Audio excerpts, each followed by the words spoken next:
आज आपण समाजसुधारक हा घटक अभ्यासणार आहोत।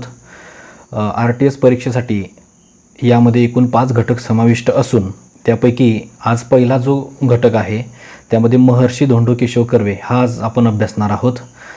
सर्व विद्यार्थ्यांना सूचना असेल की सर्वांनी आपली वही आणि पेन जो आहे तो व्यवस्थितपणे काढून ठेवा आणि संपूर्ण जी माहिती आहे ती टप्प्याटप्प्यानुसार जी महत्त्वाची माहिती आहे वस्तुनिष्ठ स्वरूपातील ती सर्वांनी आपापल्या वहीमध्ये लिहून घ्या। आणि मला गॅरंटी आहे, खात्री आहे की आपण जी माहिती आज आपण बघणार आहोत त्याच्या बाहेरील एकही प्रश्न या परीक्षेमध्ये साधारणतः विचारला जाणार नाही अशी एक अपेक्षा आहे। त्यामुळे सर्वांनी माहिती व्यवस्थितपणे लिहून घ्या। महर्षी धोंडो केशव कर्वे, तर मुद्द्याला अनुसरून आपण पटकन माहिती लिहून घेऊया आणि शेवटपर्यंत हा व्हिडिओ सर्वांनी बघा, कारण बरेचसे मुद्दे जे स्क्रीनवरती तुम्हाला दिसणार आहेत त्याशिवायही मी माहिती जी आहे ती व्यवस्थितपणे सांगणार आहे। तर बघा, तुम्ही चित्रामध्ये बघू शकता आहेत की महर्षी धोंडो केशव कर्वे यांचा सुरुवातीला आपण जीवन परिचय यामध्ये बघणार आहोत। तर त्यांचा जन्म 18 एप्रिल 1858 रोजी, लक्षात घ्या 18 एप्रिल 1858 रोजी शिरवली या ठिकाणी झाला आणि हे जे ठिकाण आहे ते जिल्हा रत्नागिरी जिल्ह्यामध्ये हे ठिकाण आहे। तर महत्त्वाचं आहे की 1858 हे वर्ष, 1857चा उठाव तुम्हाला सगळ्यांना माहिती असेल, त्यानंतर 1 वर्षानं असं जरी लक्षात ठेवलं तरी पण सहजपणे लक्षात राहील। तर रत्नागिरी या ठिकाणी तुम्ही नकाशामध्ये बघू शकतायत की रत्नागिरी हा जो जिल्हा आहे हा महाराष्ट्रामध्ये या ठिकाणी आहे। सिंधुदुर्गच्या उत्तरेला हा जिल्हा वसलेला आहे। तर माहिती लिहून घेत असताना या ठिकाणी व्यवस्थितपणे तुम्ही ऐका, कारण बरेचसे जे मुद्दे आहेत ते या ठिकाणी स्क्रीनवरती तुम्हाला दिसणार नाही, परंतु मी जेव्हा ते सांगेल तेव्हा सर्वांनी लक्षात ठेवा। त्यांचा जन्म आपण बघितला 1873ला। महर्षी धोंडो केशव कर्वे यांचा जो विवाह आहे, त्यांचं जे लग्न आहे ते राधाबाई हे त्यांच्या पत्नीचं नाव होतं, त्यांच्याशी त्यांचं लग्न जे आहे ते झालं, त्यांचा विवाह झाला। आणि 1891ला या राधाबाईंचं निधन झाल्याचं आपल्याला समजते। त्यानंतर 1891 साली पुण्यातील फर्ग्युसन कॉलेजमध्ये, लक्षात घ्या फर्ग्युसन हे जे कॉलेज आहे हे पुण्यामध्ये आहे, तर त्यांना गणिताचे प्राध्यापक म्हणून त्यांना नियुक्ती मिळाली। आणि या ठिकाणी अजून एक मुद्दा जो आहे तो तुम्ही लक्षात घ्या की लोकमान्य टिळक यांच्या जागेवर, म्हणजे लोकमान्य टिळक हे सुद्धा गणित विषय शिकवत असत, त्यांच्या जागेवरच गणिताचे प्राध्यापक म्हणून महर्षी धोंडो केशव कर्वे यांची नियुक्ती करण्यात आलेली होती। तर फर्ग्युसन कॉलेज या ठिकाणी तुम्ही बघू शकता स्क्रीनवरती। त्यानंतर 1893ला त्यांनी गोदूबाई या विधवेशी पुनर्विवाह केला। बघा, त्यांच्या पहिल्या पत्नीचं नाव होतं राधाबाई आणि त्यानंतर त्यांनी पुनर्विवाह जो तो केला। पुनर्विवाह याचा अर्थ पुन्हा केलेला विवाह। तर पहिली पत्नी निधन पावल्यानंतर गोदूबाई या विधवेसोबत त्यांनी पुनर्विवाह जो आहे तो केलेला पाहायला मिळतोय। आणि हा जो काही पुनर्विवाह आहे, आता या ठिकाणी लक्षात घ्या गोपाळ गणेश आगरकर जे आहे तर यांनी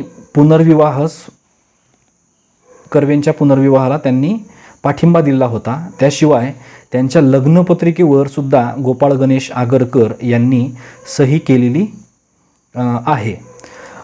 तर लक्षात घ्या, त्यावेळची आपण एकंदरीत सामाजिक परिस्थिती जर बघितली तर आपल्या असं लक्षात येते की विधवांना पुनर्विवाहाचा हक्क नव्हता। आणि या ठिकाणी कर्वेंनी गोदूबाईशी विवाह केल्यानंतर एकूणच समाजामध्ये एक प्रकारचा वाद जो आहे तो निर्माण झालेला आपल्याला पाहायला दिसून येतो आहे। त्यावेळची आपण जर विधवेंची आर्थिक सामाजिक स्थिती जर बघितली तर अतिशय दयनीय अशी ती होती। पुढील मुद्दा, आता जीवन परिचयानंतर त्यांनी स्थापन केलेल्या संस्था हा अतिशय महत्त्वाचा मुद्दा आहे, सर्वांनी व्यवस्थितपणे समजून घेऊया। तर त्यांनी कोणकोणत्या संस्था ज्या आहेत त्या स्थापन केलेल्या होत्या त्या आता आपण बघणार आहोत। त्यामध्ये 1893 साली पुण्याला विधवा विवाह उत्तेजक मंडळाची स्थापना त्यांनी केलेली होती। मगाशी बोललो त्याप्रमाणे विधवांना तेवढे जे अधिकार आहेत ते नव्हते आणि त्यातच त्यांनी काय केलं तर विधवा विवाह उत्तेजक म्हणजे ज्या स्त्रिया ज्यांचा नवरा मरण पावलेला आहे अशा स्त्रियांच्या लग्नासाठीचा पाठपुरावा करण्यासाठी त्यांनी विधवा विवाह उत्तेजक मंडळाची स्थापना केलेली आपल्याला दिसून येते आहे. या संस्थेमार्फत पुनर्विवाहाचे कुटुंब मेळावे भरविण्यास त्यांनी प्राधान्य दिलेले होते. पुढील मुद्दा 1899 साली विधवा स्त्रियांसाठी तसेच बालविधवांसाठी. आता या ठिकाणी विधवा स्त्रिया हे तुम्हाला सर्वांना माहिती असेल, परंतु बालविधवा ज्या आहेत म्हणजे पूर्वीच्या काळी जे आहे म्हणजे ज्या काळाचा आता आपण अभ्यास करतो आहे, तर त्या काळाचा आपण एकंदरीत संदर्भ जर बघितला तर आपल्या असं लक्षात येते की बालविधवांचं प्रमाण जे आहे म्हणजे लहानपणीच लग्नाचं प्रमाण जे आहे ते त्यावेळेस व्हायचं. त्यामुळं त्यांचा जो काही नवरा आहे म्हणजे त्या मुलींचा, लग्न झालेल्या मुलींचा नवरा, तो जर त्या ठिकाणी वारला तर त्यांना बालविधवा असं त्यांना म्हटलं जायचं. तर त्यांच्यासाठी अनाथ बालिकाश्रमांची त्यांनी स्थापना केलेली आपल्याला दिसून येते आहे 1899 साली. आता याच दरम्यान काय झालं तर 1900च्या आसपास, इसवी सन 1900 सुमाराच्या आसपास पुण्यामध्ये प्लेगची साथ आलेली होती. आता प्लेग हा जो आजार आहे तर हा उंदरांमुळे आजार व्हायचा, हे सुद्धा एक बाब तुमच्या लक्षामध्ये असू द्या. तर या ठिकाणी प्लेगची साथ आल्यानं पुण्याजवळच एक गाव होतं, ठिकाण होतं हिंगणे नावाचं. तर त्या ठिकाणी हे जे काही अनाथ बालिकाश्रम आहे तर ते स्थलांतरित करण्यात आलेलं होतं. म्हणजे प्रश्न जर विचारला की अनाथ बालिकाश्रमांची स्थलांतर कोणत्या ठिकाणी करण्यात आलं तर उत्तर असलं पाहिजे हिंगणे या ठिकाणी. त्याशिवाय 1907 साली हिंगणे याच ठिकाणी त्यांनी महिला विद्यालयाची स्थापना जी आहे ती केलेली आहे. आता त्याच्या 12 वर्षानंतर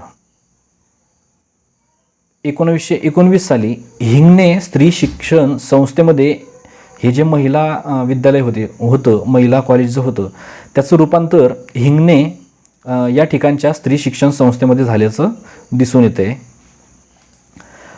त्यानंतर या ठिकाणी तुम्ही बघू शकता आहे की महर्षी कर्वे स्त्री शिक्षण संस्था पुणे यांचा हा जो आहे हा लोगो आहे आणि त्या लोगोवरती एक कमळाचं चिन्ह आहे. डाव्या बाजूला बल, वरच्या बाजूला उत्तरेला ज्ञान आणि उजव्या बाजूला सेवा आणि त्यांचं एक ब्रीदवाक्य कदाचित असेल की शीलम परम भूषणम. पुढे 1910 साली त्यांनी निष्काम कर्ममठ, तर या निष्काम कर्ममठाची त्यांनी स्थापना केलेली आहे आणि या निष्काम कर्ममठाचं जे ब्रीदवाक्य आहे, जो मोटो आहे तो होता समाजसेवा हा आमचा देव व सेवेच्या उपयुक्ततेविषयी खात्री हीच आमची श्रद्धा. तर निष्काम कर्ममठाची स्थापना केल्यानंतर त्याचं जे ब्रीदवाक्य आहे हे सुद्धा तुम्ही लिहून घ्या. त्याशिवाय 3 जून 1916 साली महिला विद्यापीठाची स्थापना त्यांनी केलेली आहे. आता हा सर्वात म्हणजे ज्याला आपण VIP प्रश्न म्हणतो फार महत्त्वाचा, त्यामध्ये हे मोडणार की 1916 साली 3 जूनला भारतातील पहिलं जे महिलांसाठीचं विद्यापीठ आहे ते या ठिकाणी कर्वेंनी स्थापन केलेलं आहे. तर या ठिकाणी बघा हे त्यावेळचा हा कदाचित फोटो असेल. तर हे जे काही भारतातील पहिलं महिला विद्यापीठ आहे तर या विद्यापीठाला 1920 साली एक दानशूर व्यक्ती ज्यांचं नाव आहे सर विठ्ठलदास ठाकरसी, तर यांनी आपल्या मातोश्रीचं म्हणजे त्यांच्या आईचं नाव या विद्यालयाला देण्यात यावं असा एक प्रस्ताव त्या ठिकाणी मांडलेला होता. आणि त्यांनी काही ठिकाणी, आता हा उल्लेख मला वेगवेगळ्या ठिकाणी 2 प्रकारचा दिसला. एकतर या महाविद्यालयाला नाव देण्यासाठी एका पुस्तकामध्ये उल्लेख आहे 15 लाख रुपयांची देणगी आणि दुसऱ्या अनिल कठारे यांच्या पुस्तकात मी असं वाचलं की 20 लाख रुपयांची देणगी. तर त्यांनी म्हणजे सर विठ्ठलदास ठाकरसी यांनी ही जी काही 15 ते 20 लाख रुपयाची देणगी आहे ही या विद्यापीठाला दिली आणि त्यामुळं या विद्यापीठांचं नामांतर जे आहे, नामामध्ये त्यांच्या बदल झालेला आहे. जे महिला विद्यापीठ होतं त्याचं नाव या ठिकाणी देणगी दिल्यानंतर त्याचं जे नाव आहे 1949 साली त्याचं नाव बदलून ते ठरलं श्रीमती नाथीबाई दामोदर ठाकरसी, ज्याला आता SNDT महिला विद्यापीठ म्हणून ओळखलं जाते. हे महाराष्ट्रातील जे काही विद्यापीठ आहे त्यामध्ये अग्रगण्य असं खूप नामांकित महाविद्यालय आहे. तर बघा SNDTचा फुल फॉर्म आहे श्रीमती नाथीबाई दामोदर ठाकरसी. तर या ठिकाणी तुम्ही बघू शकता आहे 1916 साली स्थापना या विद्यालयाची युनिव्हर्सिटी झालेली असून त्याचं जे नाव आहे ते 1949 सालापासून ते बदलण्यात आलेलं होतं. तर या ठिकाणी तुम्ही बघू शकता बघा, श्रीमती नाथेबाई दामोदर ठाकरसे महिला विद्यापीठ हा त्यांचा लोगो आहे आणि या ठिकाणी महर्षी कर्वे यांचा फोटोसुद्धा आपल्याला दिसतो आहे.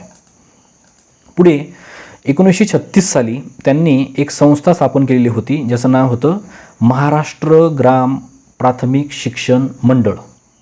याची स्थापना त्यांनी केलेली आहे. त्याशिवाय 1944 साली त्यांनी समता संघाची स्थापना केली. समतेचा अर्थ आपल्याला माहिती आहे, आपण नागरिक शास्त्रामध्ये सर्वजण शिकलेलो आहोत.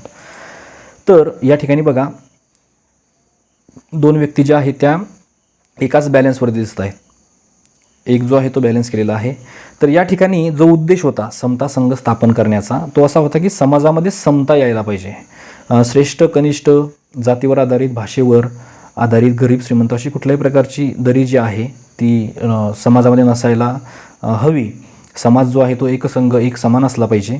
यासाठी त्यांनी समता संघाची स्थापना जी आहे ती केलेली आहे. त्याशिवाय दुसरा त्यांचा उद्देश होता अस्पृश्यता, त्याला इंग्रजीमध्ये म्हणतात इनटचॅबिलिटी. अस्पृश्यता जी आहे त्याचं सुद्धा निर्मूलन व्हायला पाहिजे. तर हा त्यांचा उद्देश या ठिकाणी होता. स्त्री पुरुष जे आहे ते एकच आहेत, दोघांना पण सारख्या दर्जाचं उत्कृष्ट दर्जाचं शिक्षण मिळालं पाहिजे या उद्देशानं त्यांनी या समता संघाची स्थापना केलेली आहे. त्याशिवाय व्यापारोत्तेजक मंडळाची स्थापनासुद्धा त्यांनी केलेली आहे. 1915 या वर्षी पुणे या ठिकाणी राष्ट्रीय समाज परिषद आयोजित करण्यात आलेली होती. तर त्या परिषदेचे ते अध्यक्ष म्हणून राहिलेले आहेत. अतिशय महत्त्वाचा प्रश्न आहे बघा. 1915ला पुणे या ठिकाणच्या राष्ट्रीय समाज परिषदेचे अध्यक्षपद जे आहे ते त्यांनी भूषवलेलं होतं. त्याशिवाय शेवटचा एक मुद्दा आहे तो मिळालेल्या पदव्या. त्यांना कोणकोणत्या प्रकारच्या पदव्या ज्या आहेत त्या मिळालेल्या होत्या त्याचा आता आपण आढावा घेणार आहोत. तर त्यामध्ये 1942 साली बनारस विद्यापीठ जे आहे त्याचं नाव नंतर आता गेल्या काही वर्षा अगोदर त्याचं नाव जे आहे ते बदललं. बनारस या शहराचं सुद्धा नाव बदललेलं आहे. बनारस हे पूर्वीचं नाव होतं, आताचं नाव आहे काशी.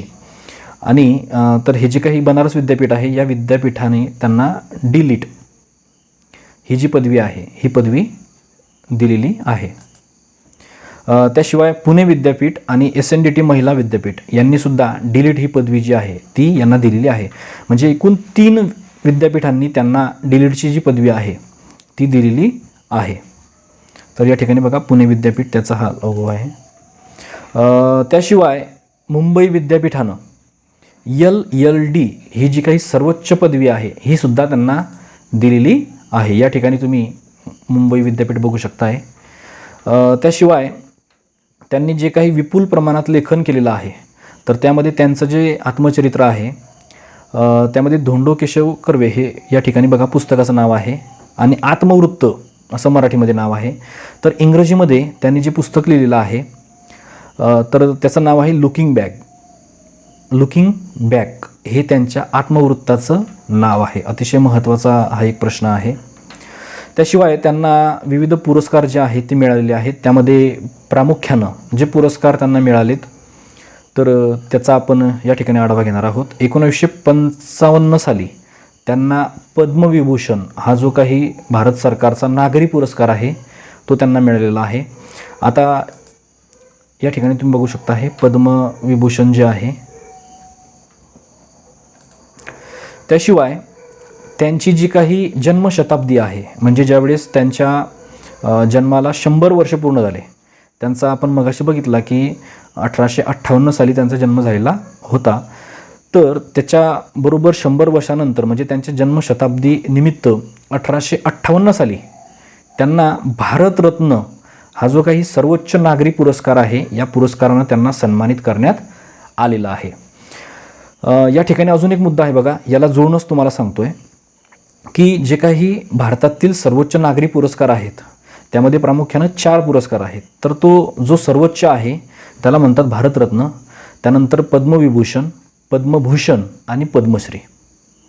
रिपीट करतोय बघा, भारतरत्न हा जो आहे हा सर्वोच्च पुरस्कार आहे, सर्वोच्च नागरी पुरस्कार आहे.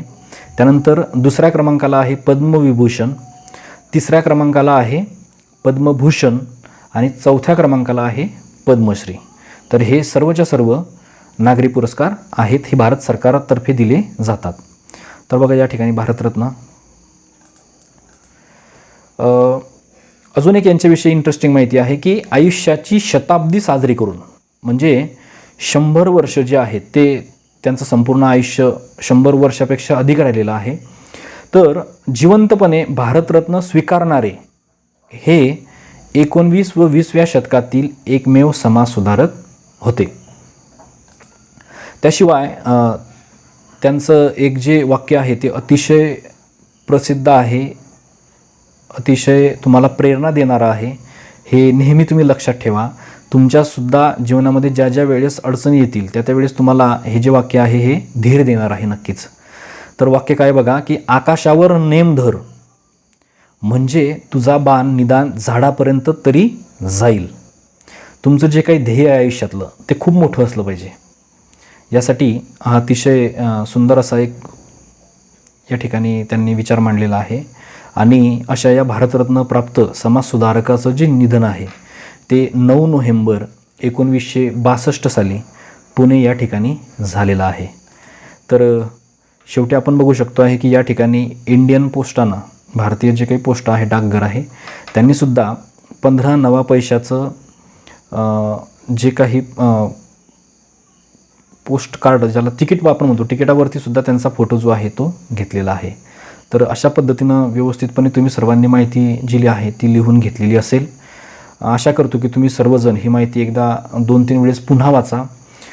जी आपण माहिती घेतली ती अतिशय महत्त्वाची होती. या माहितीच्या बाहेरचा एकही प्रश्न शक्यतो विचारला जाणार नाही.